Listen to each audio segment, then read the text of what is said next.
do it. It's okay. I thought I was gonna sneeze, so We're trying it again. Already, I think we forgot how to do it. It's been so long. I feel great. Well, I'm ready to go. Frazzled. I'll start it then. What the fuck's up? Hey, what's up? It's been a month. All right. So we were just talking about how we were able to calculate how long it's been because the last podcast we were talking about the imminent arrival of baby Charlie, which is our new nephew. Yeah. We're still waiting. Well, no, we're not. Just kidding. Didn't you say that? Didn't you say that on one of the last ones? You were like, and we're still waiting for. Well, I think in the last one, it had almost been a full day. Yeah. And we were like, how freaking long is this going to take? And then we were like, find out next time. And then we disappeared for a month. Yeah. So I thought it'd be pretty funny if I were like, we're still waiting on Charlie. But no, Charlie is here. Today is his 4-week birthday. He's cute. You know, it's really hard to say babies are cute because a lot of times they're not. Yeah. And I mean, he's mine.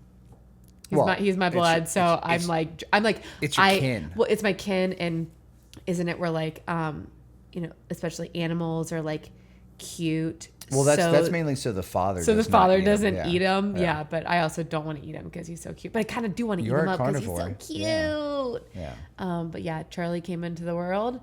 So 4 weeks. Now, when babies for like the first 2 years, you say by like months, right? You don't say they're right 2 years old. Yeah, you're like, a lot of times I feel like people. Oh, he's 18 months. I feel like a lot of people stop at 18 months. If someone says 20 months, I'm starting to do the math. Yeah. Which is dumb. I probably shouldn't have to be doing the math, but I'm like, okay, 18 months. You know, that's a year and a half. No one says 23 months. They say my kid's almost 2. But 4 weeks, that's like okay. You don't 4 say, weeks. But you don't say a month. You could say a month. He's a month old. He's a month old. He's a month old. Yeah. But then, you know, so 3 to 6 months in clothing. He is 4 weeks old. Yeah. But his birthday was March 19th. So I feel like his month birthday is April 19th. Yeah. So that's where you get into because months are wonky. Right. But yeah, so there's like a new human in the world. Yeah. I'm sure there's a lot of new humans in the world. I have dark hair. So you dyed I your did hair. it. I fucking did it. Yeah, which were we talking about that as well? I don't even remember. Yeah, because I think that was 2 days later. I think like we podcasted on Tuesday. Charlie was born on Wednesday. I feel like you just I dyed your my hair, like hair on ago. Thursday. I have no concept of time. Time is crazy. I have no concept of time. I know. Me neither. But here we are. Actually, in my mind, you always had dark hair. I know. Have we talked about that? I don't know if we actually did. I can't remember if we have, but I'll just say it again really quickly. In my brain, always. Yes. So when we met, I had almost black hair and straight across bangs.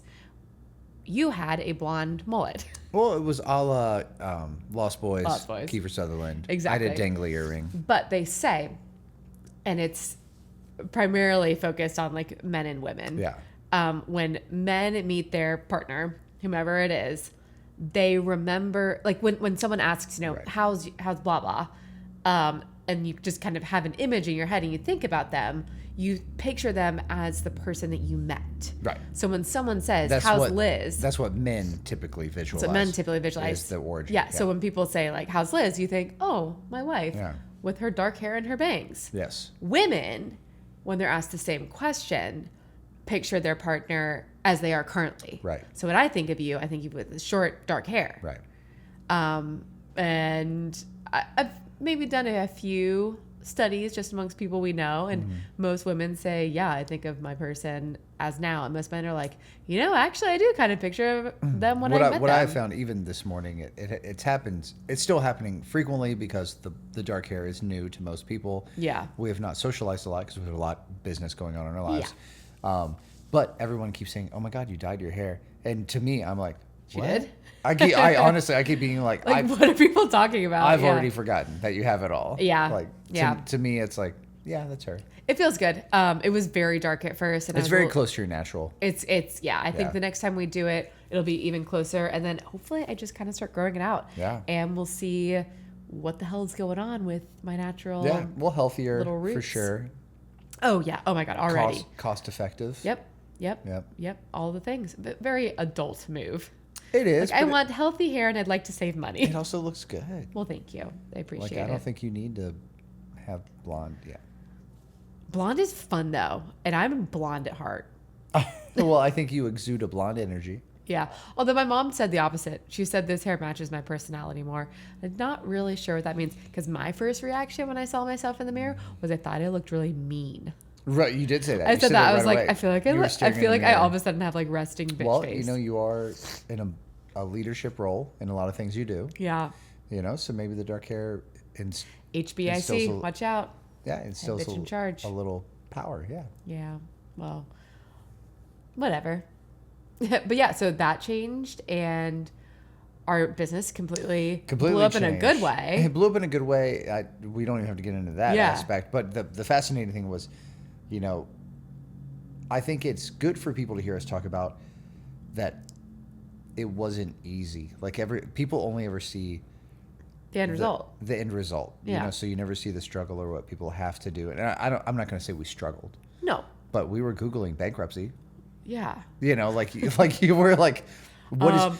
I cried for like 4.5 months I think straight. because I think it's important to be like, what is the worst case scenario? Yeah. And this is our first time, like when I opened my private studio, Yeah. which you then sort of were the biggest part, and we've been in business together now since then, 8 years ago or whatever. Yeah. But it was still just like our thing. Right. We didn't have Nobody to else depend, was involved. We didn't have to depend on anybody else, and going through like Or be responsible for anybody else. at all. Yeah. Yeah. And actually, most of the artists that we're dealing with have been great. So I don't even want to.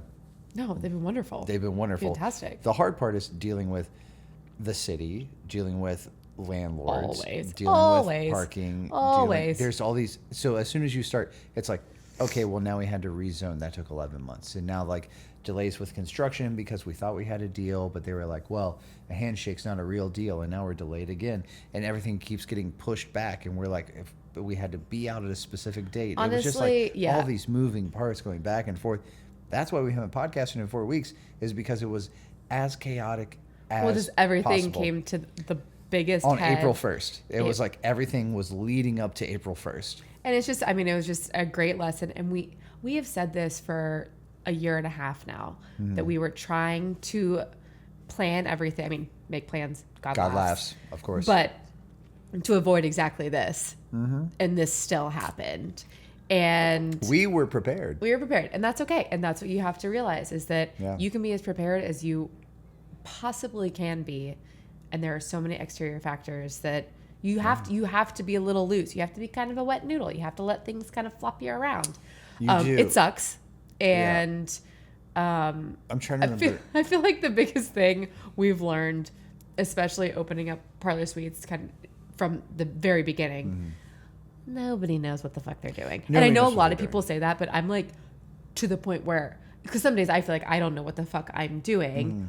I try to do my job to the best of my ability, but then you talk to other people who you perceive in a more professional role, or they've been in their careers longer, and you're telling them what they need to do. And I'm like, nobody fucking knows what they're doing.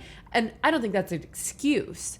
I think that's a fault. And I think people probably should try a little bit harder because it's shitty to feel like, oh, nobody knows what they're doing, so whatever, nobody knows what they're doing.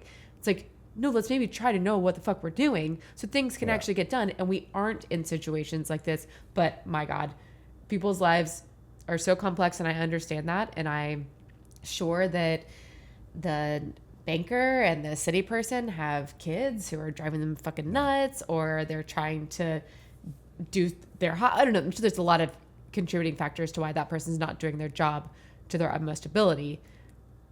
But fucking try. There were at least 4 instances I can think of.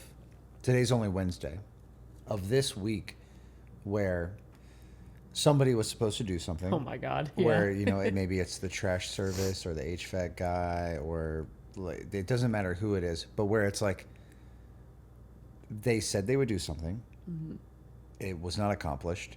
And then we call. With no communication. So they never tell us if it's done or not. And then you call and you're like, hey, where's this thing? And they're like, oh, we ordered it. It just arrived. You won't believe it. You won't believe it. It just arrived. Wow, that's Like, fascinating that all of these things only arrive when I call. And you're like, well, that's where people are just. How do all these people stay in business? That's what I cannot comprehend. Right. It's very frustrating. And what I do like is that with the artists we have right now, every day, like, I cannot tell you how many times in the past 5 days that someone has said to me, wait, you just did it? Right. Like, all I'm getting right now is all this, like, people who are freaking out because they're like, you said you would do it and you just did it. And that's not to toot your own horn, but it's I'm just like, it's so much easier to just get it done. Execute it. Check it off your goddamn list. I don't have time to stress about it. Yeah. Like, I don't have enough time to then be like, oh, fuck, I forgot to do this. Now I feel bad about this. I don't want to feel that stress or obligation or that I let someone down. I'm like, just execute as fast as I can. And if I'm not able to, then I will tell you. I will be like, hey, you know what? It's not happening tonight, but I'm going to try my hardest to do it tomorrow. I will let you know. This is the information I have. I'm sure we've said this a bazillion times already, but like, communicate. Yeah. Just communicate. And maybe I keep thinking perspective too. We're a small scale. I don't care. We're still contributing members and businesses of society. Without us, a lot of shit isn't going on. And that you can say that for every single business in the world. If you're not capable of upholding what you say you're going to do, then maybe you need to downsize. Yeah. There's that, or to give it to somebody else. There's just so many delegate. There's so many different options to still get the job done, or at least moving forward. This stagnation, this stalling, this just like blank nothingness. Yeah. I mean, it just, obviously we're sitting here complaining about it. That's not fun either. Yeah. So I think obviously some of the delays, it's not worth thinking like we could have been further or faster, because obviously you don't know what could have happened. The timing is working for us in a way. Just hopefully, keep knocking on wood. I know. Yeah. I think we can keep growing, but I do think that now we can sort of ease into. I think all the headaches that are about to come are tiny in comparison to what we just went through. The little fires, which I'm fine with. As long as we can get back to podcasting. I'm like, a tiny leak, great. Fantastic. Construction's not finished and we have to be in there in 48 hours. Not fantastic. You can tell where your little pressure points are. I got pressure points. Anyway, how else has your month been besides that? Well, great. I think I've not seen you a ton, so I've missed you a lot. I know. You were traveling, meeting baby Charlie. Met baby Charlie. And then you had a fun road trip with my sister, which was we good. had a really good time. It was like Sister to the Traveling Pants, it was just sisters traveling down the highway, but it was. You didn't trade pants at all. Not on that trip. I think maybe a few shirts were exchanged. You do swap closets a lot. I just get her closet, so that's cool. It's great. But no, we had a really nice time, and we hadn't had like that much quality sister time in a while. They call themselves the Seasters. Well, as do most sisters. Do they? I don't know. Oh, yeah. I've never had a sister. You don't have a sister, so, and you're not a sister, so it's only sisters with sisters. I am in a Sisters chat. You are. You're in the chat. But I will say on our way down there, we drove halfway and stopped in, oh gosh. Well, I heard it was a really cool, very nice motel, right? It was very classy. Well, we thought we were going to do a little bargain night. So it was like a Quality Inn or something. And we were on the edge of the... Quality's in the name. I know, you're telling me. We were on the edge of the Tennessee-North Carolina border right before where I-40 was fucking washed away from the hurricane. Right. Because we didn't want to drive through that. It has reopened. It's just one way each direction. It's like 30 miles an hour. And so we're like, well, we'll save that for the morning. So I won't go into too many details, but we basically checked into our Quality Inn, which a lot of these like budget inns have done like major overhauls on their spaces. We've stayed at like all the Wyndham ones, which are like Days Inn, and they're completely wonderful. They're like, everything's new, everything's clean, everything's just like very basic, like just the things you need to stay for the night. And that's what these pictures looked like. And I really, truly won't even go into all the descriptions, but we walked into our room and we walked right back out. I was like, nope. Actually, I was about to do it because I was exhausted. It was like midnight. It had been a very long day.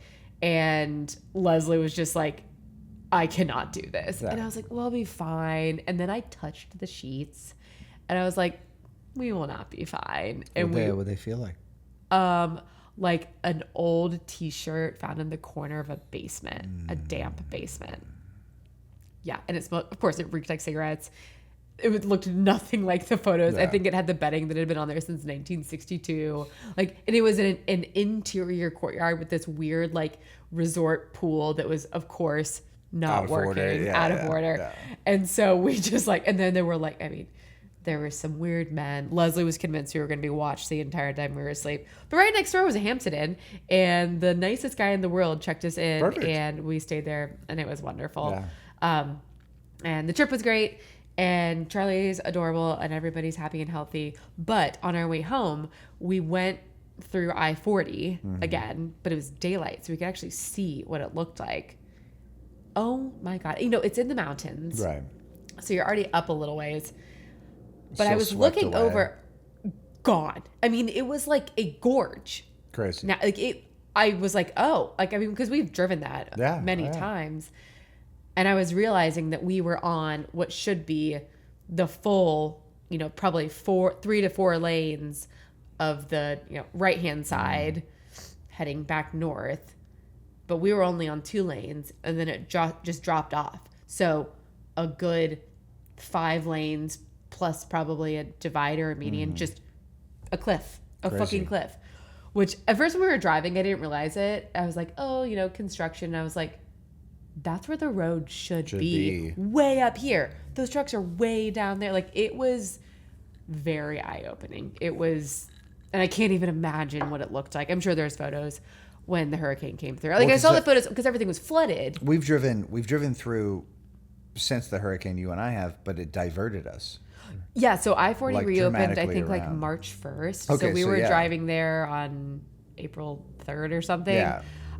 So, yeah, they finally got it reopened. Because we went through crazy windy hills. Well, the creepiest thing was, like, all the, like, construction road signs, like the light, LED, I don't know, what do they call those ones? Just the ones that are lit. Yeah. That are, like, little computer programmed ones. Oh, okay, yeah. That just said, like no access to Western Tennessee or something. Yeah. Which is like, no, you can't go to Western Tennessee. Yeah. Like, oh, it was crazy.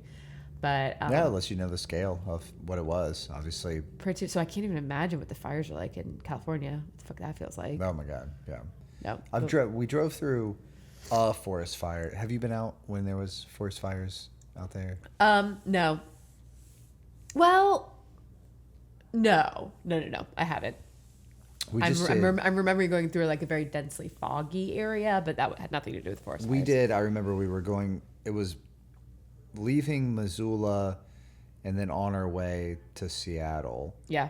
And so it was Pacific Northwesty. Yeah. And there was some sort of like major fire, and I just remember the Lulu's Pass. Oh yeah. And so wherever that area is, and we got stopped. There was like a road that we needed to take, and there were cops. Yeah. And they were like, "You can go, but it's going to be like zero visibility." Yeah. And we were like broke and had no other option, and if we didn't get to Seattle, then we wouldn't. We're going through. We were like, we couldn't do anything else. We got to play the show. Yeah. And I just remember creeping along in like gray. It was just like gray. Yeah.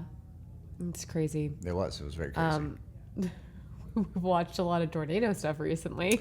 We watched Twisters. I very much enjoyed it. I did enjoy that. I think there was like one night in the past month where it was the lead up. What it was is we've been stalled. Yeah. And we sort of like we had everything organized to move into the new space. Yeah. But we couldn't. Right. Construction wasn't finished. We didn't have the certificate of occupancy. Yeah, so it was one of those days we were just waiting. We had like 3 nights where we actually watched movies. Yeah. Because we were like just like in a holding pattern. Like we can't do anything, but at any second we need to go. Yeah. So we watched some movies. 2 movies. It was big of us. We watched Twister. What else did we watch? watch? The Mad Max one. Oh, yeah. With Anya Taylor-Joy. Yeah, which I thought was nice. I thought it was terrible. It was better than I anticipated. Yeah, it was fine.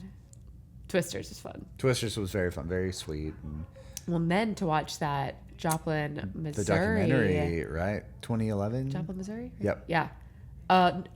2011. Yeah. Yeah. Obama came and spoke at their high school. Yeah, because they're like a year younger than I am. Yeah. Yeah. But insane. 161 people died. If you haven't watched it yet, it's on Netflix. What was it called? Just type in tornado.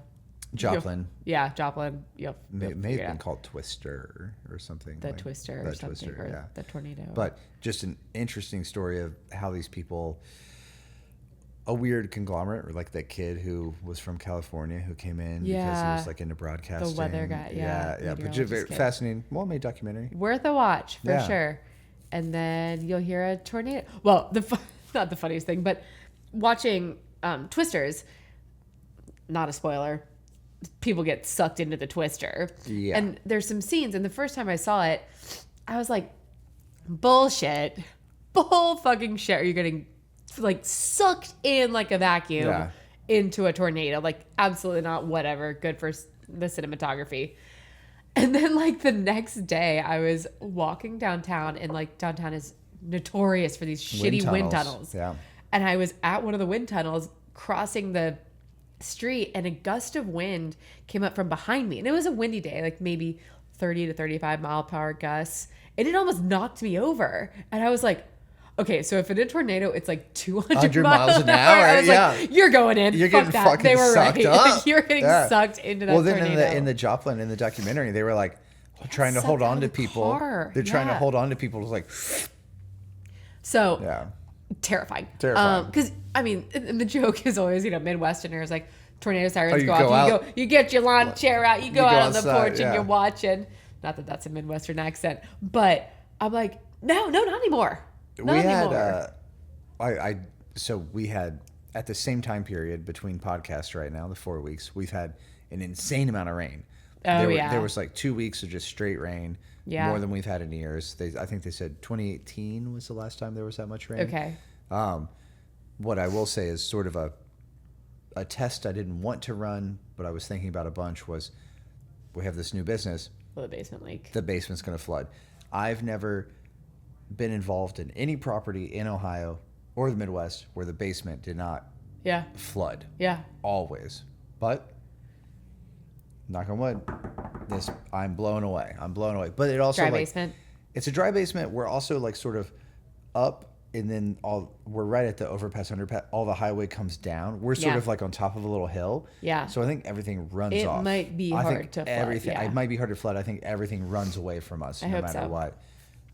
So I was blown away. Yeah. Which is a good sign, because we want to use the basement, utilize that space. Of course. We have to pay for it. So I'm like, if it's not flooding, that's great. Well, if it were, I would not be paying for it. Oh no, of course. We'd get I don't know, one of the commercials with the jingle, basement people. The basement doctor. Or something like that. Yeah, to go. Oh my gosh, speaking of jingles, and we were talking last night. Pharmaceutical companies? God damn it. Yeah.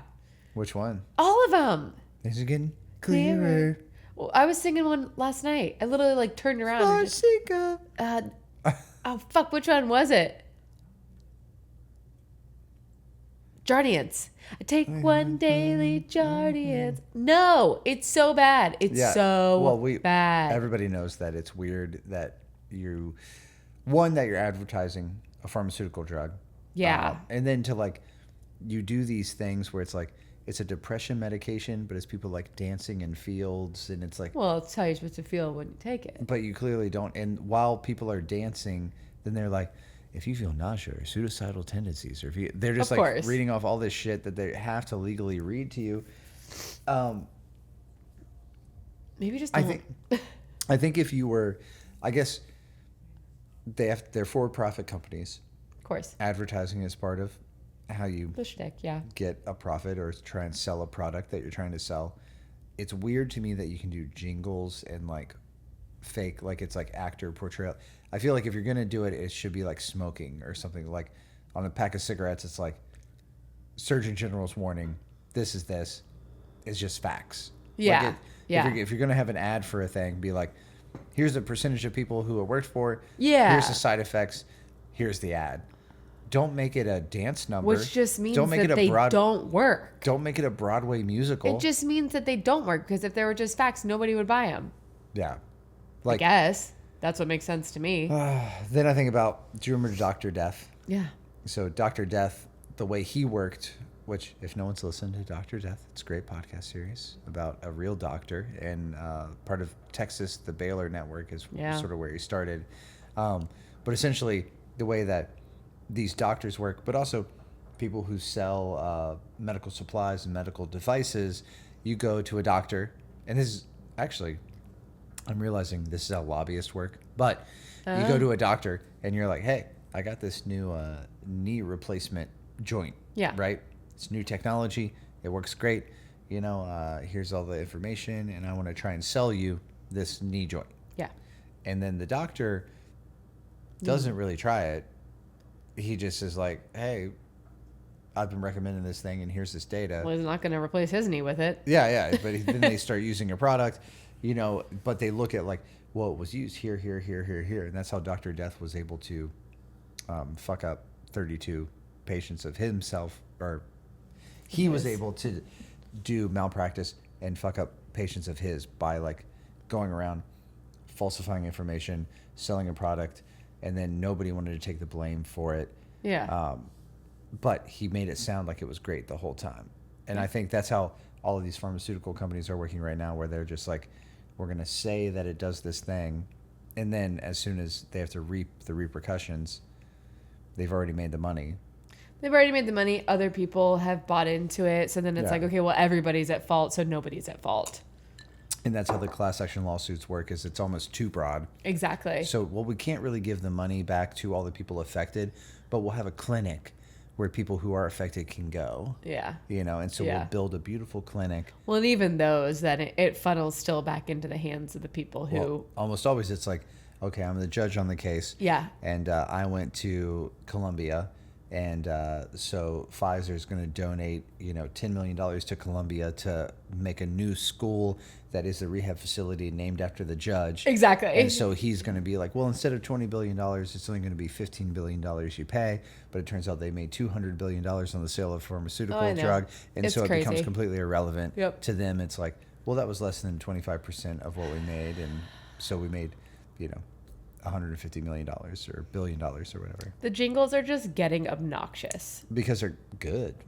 Well, the jingles are good. The visuals are like painful. Visuals are getting worse. It's funny to see the transition. I think what's really fascinating is Ozempic, to go from the diabetes to really an emphasis on make you skinny. Yeah. They're still pitching it as a diabetic medication. But the first thing they always say is, you might lose weight. Yeah. They're just like, hey, and who I'm doesn't dancing. want to do that? Hey, I'm dancing in this dress. I'm living great. Oh, look at my choreo. It's fucking great. I look good. I look pretty good. I lost 25 pounds. Anyway, enough of that. I know. Too much of that. Not to say that this is not saying that pharmaceutical drugs do not function or work, and that people do need them, and they can be beneficial to a lot of people. Oh my God, obviously. Yeah. But I feel like you need to say it these days, because obviously people have medical skepticism, which is not a bad thing. No. You know, like I'm a big fan of it, as someone who like feels like in my youth You got fucked by it. I got fucked a little bit. Yeah. You know? So I think it's fascinating. But it doesn't mean that all medicine is bad. It's just like, if it's for profit, people are going to game it. Of course. Yeah. Everything. Everything. It doesn't matter what it is. Absolutely. Yeah. Business. What do you think about, I don't know, maybe... Lake Erie College. What do you think about Lake Erie College? So you were just at there. I was. You were up there at Lake Erie up College. yonder. I thought I was going west of Cleveland. I went east of Cleveland. That's what I thought. I told you. It's exactly what I thought. I know. I texted you and I was like, oh, by the way, I'm east of Cleveland. Yeah. I did not see that. No, I was telling everybody like, oh, it's just west of Cleveland. And Matt was like, I'm pretty sure you're going east. And I was like, and usually I'm good about that shit. I just had not looked it up. I thought, the facilities were nice. They were not as nice as WEC. Well, but what is? I went to a horse show. But when you showed me the viewing area, was that part of one of the college buildings? Like, we were at the Equestrian Center, which is not part of campus. Okay, I didn't know if that's what I mean. Were you on campus? It's in this area called Kirtland Hills, which is all these.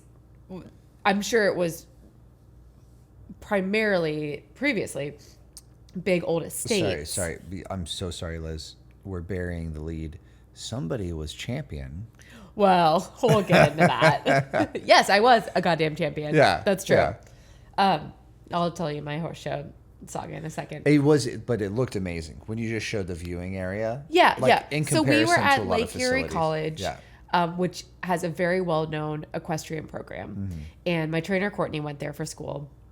And every year, this was actually, I think, the 55th year they've hosted this horse show. Crazy. It's called the Prix de Ville.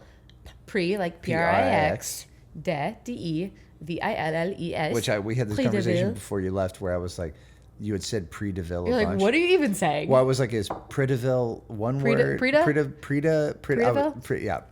Prix de Ville. Yeah. And it's a really lovely show that the college puts on. So everybody working it, a ton of them are students. You know, the course setters, the fun. the in-gate people. Totally. They're either former students that came back and are probably doing it on a volunteer basis, or they're students. And this is just like part of what you do as a student. You run Prix de Ville. And so a lot of the competitors are also Lake Erie College students. But then there are a bunch of other barns like ours that come, and it's just a nice, easy show. No, it's not the World Equestrian Center. We were in their temporary barn. Everything was dirt. Everything, we had to go inside, outside. It was pretty much awful weather the whole time we were there. Cold. It was very cold. It was very wet. I have a lovely cold now. You got a cold, yeah. But it was really fun, and it was a nice group of us. We were all primarily jumpers, and yeah, I had some really great rounds, which earned me a championship in my division, which was awesome. But then on the last day, it was set wholly aside for the team jumping event, Which you've never done before. Never done it, but basically you have to have at least 3 people to form a team. Ideally, at least 4, because they just take your top 3 scores and you drop one of them. And so we had 4 people. So we had our team. 3 of us are jumpers. That's what we normally compete in.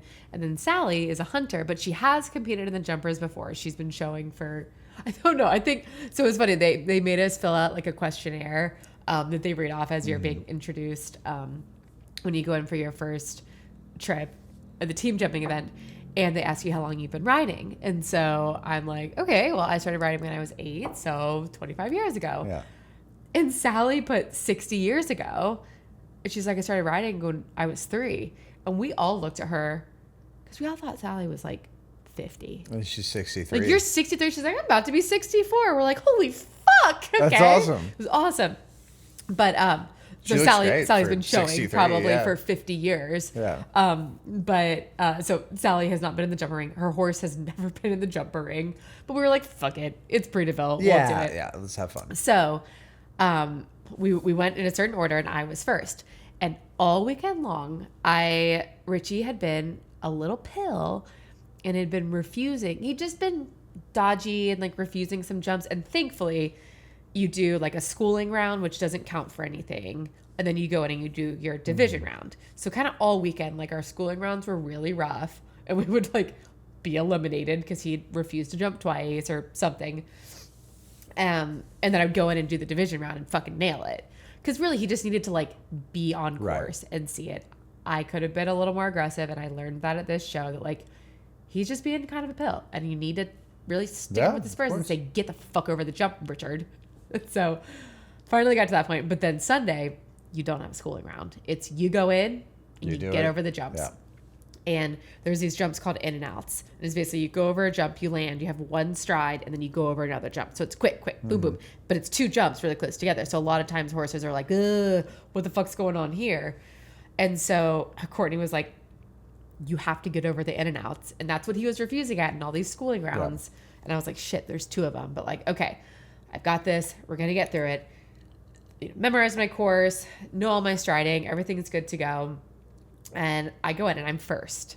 And I found out today that actually she put me first, thinking that I was the second strongest of the group, which I feel very honored. But then I fucked it all up. Well, so I go in. You were so focused. I was so goddamn focused. I do the first 4 jumps. So the first 2 jumps. Everything's lovely. We're on pace. First in and out comes up. And so I am like digging my spurs into Richie, and I'm holding my reins. Yeah. It's an interesting thing where you actually like hold your reins super wide and, you know, not necessarily pull back, but just kind of keep it so that when he tries to move his head, he can't really feel like he can go anywhere. It's just kind of a barrier thing. Yeah. So I'm going up to this jump, like heels in, hands wide, get the fuck over the jump, Richie. And he does it, and it's great. I completely blew past jump number 4. Yeah, you were so focused. I was so focused. Specific I jump, was so like, we got over it, and I was just ready to go do the diagonal line. I completely forgot about a jump. So I go around, I do this line, I jumped it beautifully, and I am coming around about to go to another jump that I was worried I was going to forget, but I was remembering. And I look at Courtney, and she's like bug-eyed, like, what are you doing? And so I look at her like, what is going on? And then I hear, meh, meh. And I was like, what did I do? And she's like, you forgot jump number 4, which is the Lake Erie College jump. It says it right there. You did not tell me it was like the namesake. Yeah, it was the namesake. The titular jump. I think it was she the titular and jump. Actually, I do a little bit remember hearing her yell something. Lake Erie. No, she was yelling college plank. College plank. And I'm like, okay, that's, I guess, what she's calling the line. Like, if she had said Lake Erie, or I don't even know. So hilarious. I got eliminated. And that actually eliminated me from any of my other rounds. Like, I was done for the day. That was the end of the weekend. But then, like, everybody got eliminated. Well, then we all fucked up. Yeah. So Haley held it together. She was clean on it. She got to go to the jump off. She got to do everything. Sally, as far as Pango, took one look at that one stride and was like, absolutely not. Double refusal. She's eliminated. Hilarious. And then Lucy made it through the in and outs. And then she almost missed the jump that I wasn't going to miss. And it is funny, like, because if you miss a jump but you circle back around, you can do it. You can still go over it. It counts as 4 faults. But because I missed it and then continued on the course and jumped more jumps, I went off course. Yeah. So it's fascinating. The whole team was eliminated.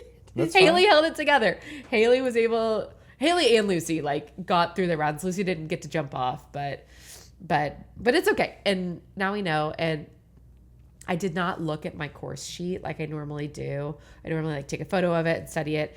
We actually like met on the course and walked it all together and kind of like learned it that way. Yeah. And so I really think that by not kind of studying the sheet like I normally do, like it wasn't seared into my brain. You got to keep to routine. And now I know that has to be part of my routine. That has to be part of the routine. Yep. Anytime you're doing anything, you gotta. As soon as I know, in all of my shit, tattooing is what I was going to relate it to. But it's like, anytime I get out of order. Oh yeah. Out of order of events, then everything's off. Absolutely. Then I've like forgotten to set up something, and now I'm. Yeah. And that's just narrowing your focus. It does, but I think it makes you more efficient in a good way. Right. No, I'm saying, I mean, it's a matter of narrowing your focus. You'll make less mistakes if you have the routine in place. Absolutely. Yep. Absolutely. I mean, that's why so many people, even if it's a silly little mundane thing that they do, say in the mornings or in advance of something that they have to do, like they still have to do it because, like I said, it narrows that focus. It gets you really in tune with what you're about to do. Oh, fuck. It's not Bobby Knight. There's a super famous basketball coach. Somebody listening is going to know exactly what I'm talking about, but Coach K? It might be Coach K. Yeah. But I feel like it might be even older than Coach K. But he had like a hyper successful college basketball team. They won like national championships over and over and over. Everybody wanted to be on. Talking about the shoes? What's the first thing it's you do? Coach K. Yeah. Is it Coach K? It's Coach K. Yeah. Yeah. The first thing you do is everybody learns how to tie their shoes. We're going to learn how to tie your shoes. Yeah. And it's like, Coach, I know how to tie my shoes. Nope. We're going to start back with tying your shoes because you need to build that routine into it. How you put them on, what you're focusing on while you're doing it, right, how right. it centers you. 100%. But building that into your routine, like we're going to do it this way. Yeah. However you did it before, done. We're doing it this way, and you're going to rehearse these things. Yeah. And that'll be the first step of the first step that sets off. And like so many people have, in the music industry, like Roy Orbison would always have like a Coke. Oh yeah. Before he sang, he'd have like a Coca-Cola. Yeah. It's like, did it make a difference? I don't know, but it was I mean, so much of caffeine, it is I guess, placebo, and it gets your head in the right But it's part of your space. routine. And if you Yeah. don't have it, Yeah. it'll throw your whole thing off. And if you don't see this thing or do this specific thing, it Yeah. can throw off your whole And I do think that your routine can performance. change. Well, yeah, you can add things to it. Or You can add things to it. You can switch it up. You can, I mean, it can be a complete, it can even be like a complete 180, but as long as it then fills the void, it is still the routine. Mm-hmm. I'm trying to think of a good example. I mean, I don't really know exactly. I feel like maybe I used to think that like if I didn't get a walk in first thing in the morning, my whole day was thrown off. Well, I haven't been able to do that recently, but you know what I have been able to do is get up and get, 2 hours of work in. Right. And then that sets me up kind of similarly to how the walk would set me up for my day. 100%. Yeah. And so it's like I switched them out, but they're still sort of around the same time, and they still make me feel kind of the same way in advance of my day. Yeah, I've not been running as much, but every morning, 5 or 6 There's a.m., been something. I'm going over to Parlor Suites. I'm building something. I'm working on something. And Yeah. So it's something that's kind of filling that time that's still part of the routine. Yeah, going on 4 weeks of feeling like I've never had less time in my entire life. But yeah, I mean, I feel like I maybe said that on a podcast, but for the first time in my life, I'm like, there needs to be more hours in the day. Yeah. But it's okay. We're getting through it. Now there's time for podcasts, so I'm truly super happy think about that. We're playing a fucking show. We're playing multiple shows. No, I What's think happening? this right now means that we're leveling out. We're leveling out. Yeah. Yep. I was able to go see Little Richard today. Well, I never stopped going to see Little Richard. He's just the best. I know. Well, I think Cute. it's important to have those things. I think everybody needs. I don't even want to call it a hobby, but you need to have these things that are important to you that you care about. I think something really great about horses, the grooming. Oh yeah. Then take it back to routine as well. Anytime those things are so meditative. Oh my God. I have such a routine with that. Even if I'm in full conversation with somebody, it's like, all right, we get him in, and if he has his blanket on, I usually pick his hose before I take his blanket off because I want him to have his little time with his blanket off if he's cold. And then you just follow the things that you do naturally. What do you feel like your thing is? Well, I mean, I have the rituals of setting up and tearing down. No, I mean, tattooing. like, I have riding. What do you think you have? We All both of have music, which is kind of our thing together. All of it. I know. I kind of feel like your whole world's just a bunch of your, like, passions and I have hobbies. all of my favorite things. And, yeah. It's so funny. Like, I've said it a bunch recently because the Parlor Suite stuff, just everybody knows what Parlor Suites is. I guess if they're listening, they probably do. But our other business, the private studios that we own for other artists. But I always say, like, when I am tattooing, I say it's the least stressful part of my day. Right. Because really, like, today I was with a client this morning. It was such a new client. Yeah, maybe you tattooing is the riding. Is the thing. It's yeah, just like, whereas like Parlor Suites is like work. Yeah, Parlor Suites then, feels like work, but not really. It's funny because Parlor Suites does not feel like work. No. Getting Parlor Suites to open feels like work. That's what I mean. Like, when even running over today, like, we had a spare refrigerator because who doesn't have a spare refrigerator? But I was just like, dealing with the artist is fun for me. That's really fun for me. Okay. Like, their needs, like, facilitating that. Also, like, how can we keep them growing, doing promotion for them. Right. All of that is super fun for me. Trying to open the business. That's work. Yeah. That's fucking work. Yeah. Tattooing for me, I said it earlier. I'll just fucking say it. It's easy. Yeah. I think tattooing is so easy. But why is it easy? It's not that it's not complicated. It's just, like, enjoyable. Yeah. I enjoy it so much. Yeah. And I had, 2.5 hours of amazing conversation today with a brand new client. Never met him. By the end of it, we're best friends. He has something he's going to keep forever that he absolutely loves. And I was like, cool. Like, what a fun, enjoyable way to spend my morning. Absolutely. Yeah. You found a way to make money off of your passion, but so did I. Yeah. Kind you of. made $110. I made $110. There we go. Classic day. She's a champion. On classic days, you win money in your class, and I won $110. Hell yeah. Now, if they're bigger classes and bigger shows, you can win even more. Yeah, I mean, one of the great. WAC ones was like $10,000. Well, yeah, that's at the much higher level. Well, I'm I not know. there yet, I'm just saying, but you can work towards it. Absolutely. Don't know if Richie and I will be competing in any of those classes, but So he's how gonna high get is me that there. 2 meter or how high? Wait, what? How high is the jumps at that level? And those? Oh, those are, well, 1.40 meters, Okay. which is, I don't know, almost 5 feet tall. Yeah. I think my height, and then almost as equally as wide. Wide, yeah. That's what's crazy. It looks awesome. Yeah, I moved up, so I got to jump You're at 3 foot. Yeah. 3 foot, 2.9, 3 foot. 2.9, yeah. Well, it was 2.9 to 3 foot, Foot, so it's like yeah. some of them were a little bit lower, some were. No, most of them were all about the same though, so they were good. It was fun. Yeah. Moved up, so that was cool. I mean, I want to encourage you to keep growing. Thank you. I think if you're gonna do it, like, why not? Yeah. You know, I like keep it Oh, fun. yeah. Keep it fun.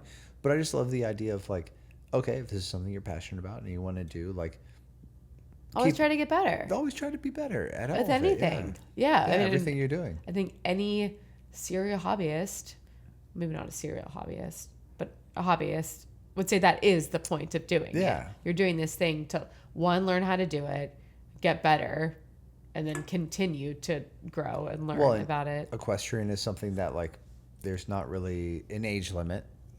I mean, you know that firsthand. No, which is very cool. Because there's people Very at your cool. barn who are, It's a matter of keeping your body physically in shape, which but it's a good excuse to what's stay cool in shape. is you can always pretty much find a horse that's capable Yeah. of doing whatever you're There's certain things wanting that to do. golf, horseback riding, certain things where it's like you can keep growing even older in age. You know? Yeah. I mean, some of the Olympic equestrians, The 60.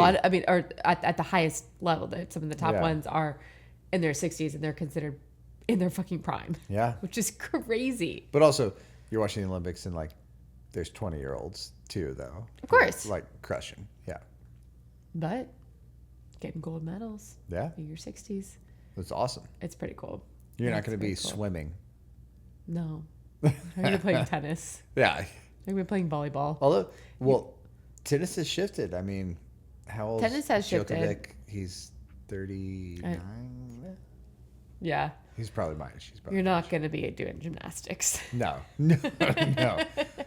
But the GOAT, Simone, she's 30. Or how old is Simone? Someone I don't Google know. that. Doesn't matter. I feel like she's 27. She's not 60. She's not 60. Yeah. Everybody, though, well, all I was getting at is, like, realistically, though, people are getting a little bit older. Oh, in Because of general. health and wellness. Of course. Technology's better. Get new knees. Get new hips. Get fucking injected with shit. Yeah, the lead time, it used to be, you only have till you're like 25 and you max out at whatever Oh, sport. yeah. But now Yeah. you can barely push it to 30 for most major sports right now. Yeah. You know.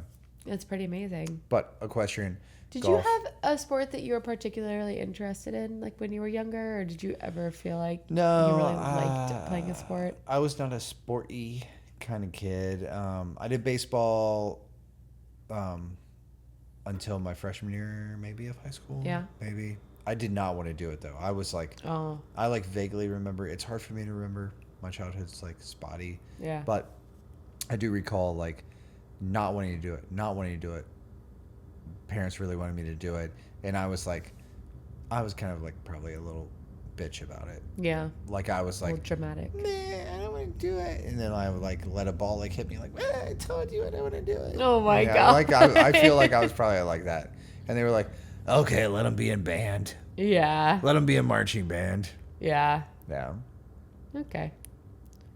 You didn't like watch athletes on TV and I had no relationship with sports until now. okay. Yeah. I always liked football. But I went to a high school that did not have a football team. That's true. I wonder had they if you would have played. I absolutely would have done it. Yeah. And I think I would have enjoyed it. I probably would have pursued it. I did.